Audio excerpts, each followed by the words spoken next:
दोस्तों, जिंदगी और मौत तो हमारे साथ हमेशा चलती है। मौत का पैटर्न बदलता जा रहा है। एक बेहतरीन गायक और शानदार शख्सियत कृष्ण कुमार कुन्नाथ उर्फ के मात्र 53 वर्ष की आयु में आज अचानक उस वक्त अपने फैंस को स्तब्ध छोड़कर हमेशा हमेशा के लिए शांत हो गए, जब वे कोलकाता के एक लाइव कार्यक्रम में मंच पर परफॉर्म कर रहे थे, अपना सबसे पसंदीदा काम करते हुए यानी गाना गाते हुए। उन्होंने आखिरी सांसें ली। एक यही बात सोचकर उनके फैंस जरा सी तसल्ली महसूस कर सकते हैं के अपने पीछे परिवार में पत्नी, 2 छोटे बच्चे छोड़ गए। सोचता हूं अन्य सेलिब्रिटीज की तरह उन्होंने भी आज हेल्दी ब्रेकफास्ट लिया होगा, दैनिक व्यायाम किया होगा, योगा, जिम वर्कआउट किया होगा, कुछ एक लोगों के साथ व्यावसायिक मीटिंग्स भी की होंगी। आज के कार्यक्रम के लिए टिप टॉप तैयार होकर मंच पर पहुंचे होंगे, जहां उन्हें एक यादगार हाई एनर्जी परफॉर्मेंस देनी थी। उनके शेड्यूल में अगले कुछ महीनों के कार्यक्रम पूर्व निर्धारित रहे होंगे। एक 53 वर्षीय हैंडसम सेलिब्रिटी की जिंदगी शायद इससे भी अधिक व्यस्त रही होगी जितना मैं सोच पा रहा हूं। 2 सितंबर 2021 इसी तरह 40 साल के परफेक्टली फिट नजर आने वाले अभिनेता सिद्धार्थ शुक्ला की हार्ट अटैक से मौत।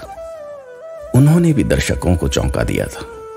उन्होंने आधी रात को अपनी मां से सीने में हल्का दर्द होने की शिकायत की और अस्पताल ले जाए जाने पर उन्हें मृत घोषित कर दिया गया।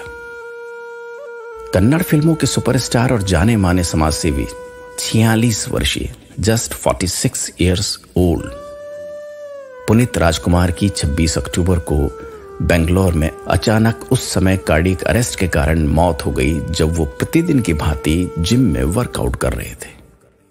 वे कन्नड़ फैंस के दिलों में इस गहराई तक बसे हुए हैं कि आज भी उनकी मृत्यु के 9 महीने बाद हर गली, हर चौराहे पर गोलगप्पे बेचने वाले से लेकर बड़े बड़े शोरूम वालों ने भी उनकी श्रद्धांजलि में बड़े बड़े पोस्टर्स लगा रखे हैं। ये तीनों ही सेलिब्रिटीज थे। इन्होंने अपने जीवन में हर मुमकिन वो कोशिश की होगी जिससे वे एक लंबा, स्वस्थ, सफल जीवन अपने परिवार के साथ बिता सके। निसंदेह वे सभी खान पान के परे से लेकर कसरत आदि सभी प्रयासों के द्वारा एक डिसिप्लिन्ड लाइफ, एक अनुशासित जीवन का पालन करते रहे होंगे। फिर भी किसी को 53, किसी को 46 तो किसी को 40 वर्ष में बहुत भाग दौड़ कर कमाई हुई सारी संपत्ति, इतना स्ट्रेस लेकर अर्जित किया हुआ सारा वैभव अचानक ही छोड़कर जाना पड़ा। ऐसा नहीं है कि जीवन भर भाग दौड़ करके उन्होंने कोई गलती की। दुख मात्र ये होता है कि ये प्यारे प्यारे लोग अपनों से ये भी ना कह पाए कि अब चलता हूं, अपना ख्याल रखना। जाते वक्त अपने बच्चों को सीने से नहीं लगा पाए, उन्हें आखिरी पप्पियां नहीं दे पाए, 2-4 दिन बीमार भी नहीं पड़े कि कुछ आभास हो पाता तो मां, पिता, पत्नी, दोस्तों से आखिरी बार अपने मन की कुछ कह लेते। कुछ वर्षों पहले मैंने अपने बुजुर्गों को अंतिम यात्रा पर जाते देखा था।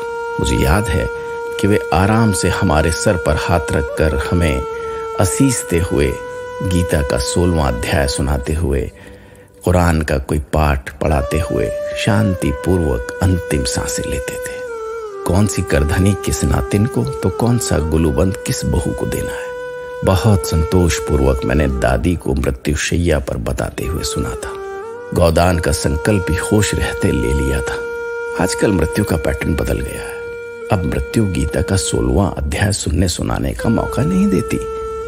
अब बेटे, बहू, यार, दोस्तों से हंसते बतियाते हुए जाने की साध पूरी होती नहीं देखी जा रही। बहुत से लोग इतनी युवा अवस्था में जा रहे हैं कि बहू, दामाद, नाती, पोतों जैसे सुख और कर्तव्यों का आनंद एक ख्वाब बनकर रह गया है, एक दीवा स्वप्न ही रह गया है। एक ही आग्रह, किसी से रूठ कर ना बिछड़े, किसी को रुला कर ना सोएं, किसी को अपमानित करके बड़प्पन ना महसूस करें, किसी को दबाकर किसी की स्थिति का फायदा उठाकर मूंछों पर ताव ना दें।